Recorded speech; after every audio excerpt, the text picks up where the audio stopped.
10 season ಆಗಬೇಕು. ಮೊದಲನೇ ಬಾರಿಗೆ ಮತ್ತೊಮ್ಮೆ ಈ ವೇದಿಕೆಗೆ ಸ್ವಾಗತ. ಹಣ ಬಂದಿದ್ದು ಮೊದಲನೇದಾಗಿ ನಿಮ್ಮ ಕೆಲಸ. ನನಗೊಂದು ಬಹಳ ಈಗ ಕೇಳ್ಪಟ್ಟಿದ್ದು ಒಂದು ಬಹಳ ಪ್ರೀತಿಯಾದಂಥ ಒಂದು ಸಿನಿಮಾ ತೆಗೆದಿದ್ದೀರಿ ತಾವು. ಅದ್ರ ಬಗ್ಗೆ ನೀವೇ ಒಂದು 4 ಮಾತಾಡ್ಬಿಟ್ಟು ಆಯ್ತು. ಒಂದು 2.5 ವರ್ಷದಿಂದ ಬಂದೆ ಸಿನಿಮಾ ಮಾಡ್ತಾ ಇದ್ದೀನಿ. ನಾನು ಒಂದು 400 ಡೇಸ್ ಶೂಟಿಂಗ್ ಮಾಡಿದ್ದೀನಿ. ಬಿಗ್ ಬಾಸ್ ಜೊತೆನೇ ಇದ್ದೀನಿ, ಅಂದರೆ ಓಪನೇ ಇದ್ದೀನಿ ನಾನು. ಮಹಾದೇವನ್ ಜೊತೆ 2.5 years ನಾನುಂಟು, AI ಉಂಟು, ಆ್ಯಪ್ ಉಂಟು. ಇಡೀ ಸಿನಿಮಾ ನಾನು ಒಬ್ಬನೇ ವರ್ಕ್ ಮಾಡಿರೋದು. ಕ್ಯಾಮ್ರಾಮನ್ ಒಬ್ಬ ಬಿಟ್ಟರೆ no assistant directors, no associate directors, no musicians, ಯಾರೂ ಇಲ್ಲ. ಒಬ್ಬನೇ ಇಡೀ ಸಿನಿಮಾ ನಾನು ವರ್ಕ್ ಮಾಡಿರೋಂಥದ್ದು. ಇದು Let's hear it for him loudly, yaar. I am God. He doesn't rule the world, he holds the world. ಈ ತರ ಕ್ಯಾಪ್ಷನ್ಸ್ ನೀವು ಒಬ್ಬರು ಹಾಕಕ್ಕೆ ಸಾಧ್ಯ ಇಲ್ಲ. ಅಲ್ಲ, ಒಬ್ಬನೇ ಮಾಡಕ್ಕೆ ಬೇಕಂದ್ರೆ ಮಾಡಿರೋದು ಈ ಸಿನಿಮಾ. ಅಂದರೆ ಆಯ್ತು 40 years ಆಯಿತು. ಪ್ರೇಮ್ ಲೋಕ ಅನ್ನೋ ಒಂದು ಸಿನಿಮಾ ಬಂದು ಒಂದು ವಾಟ್ ಎವರ್ ಏನೋ ದಾಖಲೆಗಳು ಏನೇನೋ ಮಾಡ್ತು. ಅದ್ರಲ್ಲಿ 11 ಹಾಡಿತ್ತು ಅಷ್ಟೇ. ಇದರಲ್ಲಿ ಬರೀ ಒಂದು 30-35 ಹಾಡು ಬರುತ್ತೆ ಇದರಲ್ಲಿ. ಅಂದರೆ ಮೊರಲೆಸ್ ಮುಗೀತು ಸಿನಿಮಾ. ಬರ್ತ್ಡೇಗೆ ಏನ್ ಮಾಡ್ತಾ ಇದ್ದೀನಿ, ಬರ್ತ್ಡೇಗೆ ಬರಬೇಕು ಅನ್ನೋದು. ಬಟ್ ಏನಾಗ್ತದೆ ಅಂದರೆ, since it is one mans job ಅಲ್ಲ, ಐ ಹ್ಯಾವ್ ಟು ನಾನೇ ಅನಲೈಸ್ ಮಾಡಬೇಕು, ನಾನೇ ರಿಯಲೈಸ್ ಮಾಡಬೇಕು, ನಾನೇ ಸರಿ ಮಾಡಬೇಕು. I wish you all the very best. ಮತ್ತೊಮ್ಮೆ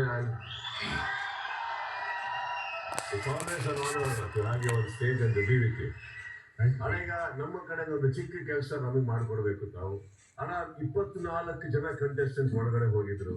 20 ಕಂಟೆಸ್ಟೆಂಟ್ಸ್ ಹೊರಗಡೆ ಬಂದು ಈಗ ಟಾಪ್ 4 ಒಳಗಡೆ ಇದ್ದಾರೆ. ಈಗ ಬಹಳ ಮುಖ್ಯವಾದಂಥ 4ನೇ ಸ್ಥಾನದಲ್ಲಿರುವಂಥ ಕಂಟೆಸ್ಟೆಂಟ್ ಅಂದರೆ ಈಗ ಮನೆಯಿಂದ ಹೊರಗಡೆ ಬರ್ತಾರೋ ಕಂಟೆಸ್ಟೆಂಟ್ನ ತಾವು ದಯಮಾಡಿ ನಮಗೋಸ್ಕರ ಒಳಗಡೆ ಹೋಗಿ ಈ ಒಂದು ವಿಚಾರನ ಅಲ್ಲಿ ತಿಳಿಸಿ, ಅವ್ರದ್ದೊಂದು ಬಿಗ್ ಬಾಸ್ ಒಂದು ಏನೋ ಹಾಕಿರ್ತಾರಲ್ಲಿ ಆಕ್ಟಿವಿಟಿ ರೂಪದಲ್ಲಿ ನಡೆಸ್ಬಿಟ್ಟು ಕರ್ಕೊಂಡ್ಬರ್ಬೇಕು ಅಂತ ನಾವು ಇದನ್ನು ಕೇಳ್ಕೊತಾರೆ. ಆಯ್ತು, ಡನ್. ನಿನಗೋಸ್ಕರ ಮಾಡ್ತೀನಿ, ಬಿಗ್ ಬಾಸ್ಗೋಸ್ಕರ ಅಶ್ವಿನಿ ಅವರೇ, ಕಾವ್ಯ ಅವರೇ, ಗಿಲ್ಲಿ ಅವರೇ ಹಾಗೂ ರಕ್ಷಿತಾ ಅವರೇ, ರವಿ ಸರ್ ಮತ್ತೊಮ್ಮೆ ಈ ಸೀಸನಲ್ಲಿ 2ನೇ ಬಾರಿ ಮನೆ ಒಳಗಡೆ ಬರ್ತಾ ಇದ್ದಾರೆ.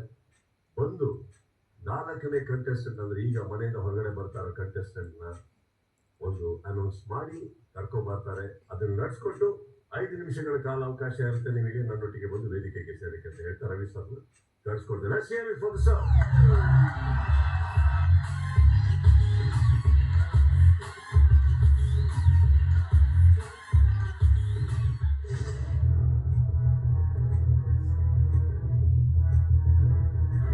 ನಾನು ಬರೀ ಕರ್ಕೊಂಡೋಗೋದಿಲ್ಲ ಹೇಳಿ ನಾನೊಂದು ಆಪ್ಷನ್ ಅಂತ ಕೊಡಕ್ಕೆ ಬಂದಿದ್ದೀನಿ.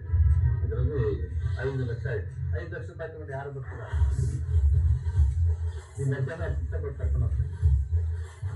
ಒಂದು 12-15 ಲಕ್ಷವರೆಗೂ ಮಾಡ್ಕೊಳ. 15 lakhs ಯಾರೇ ತೊಗೊಂಡು ಕೂಡ ಇನ್ನು ಬ್ಯಾಲೆನ್ಸ್ 35 ಲಕ್ಷ ಇನ್ನೊಬ್ಬರು ಇನ್ನೊಂದು ಹೇಗೆ ಬೇಸ್ಕೊಂಡು ಖಾಲಿ ಹೋಗೋದಕ್ಕಿಂತ ಯಾರೋ ಒಬ್ರು ಯೋಚನೆ ಮಾಡಿ ಅಮೌಂಟ್ ತಗೊಳ್ಳಿ. ನಾನು ಹೇಳಿದ್ದೀನಿ 4 ಜನ ಖಂಡಿತ ಪ್ರಶ್ನೆ ತಗೊಳ್ಕೊಡ್ತೀರ. ನಾನು ಕೌಂಟ್ ಸ್ಟಾರ್ಟ್ ಮಾಡಲಾ? 10, 9, 8, 5, 4, 3, 2, 1.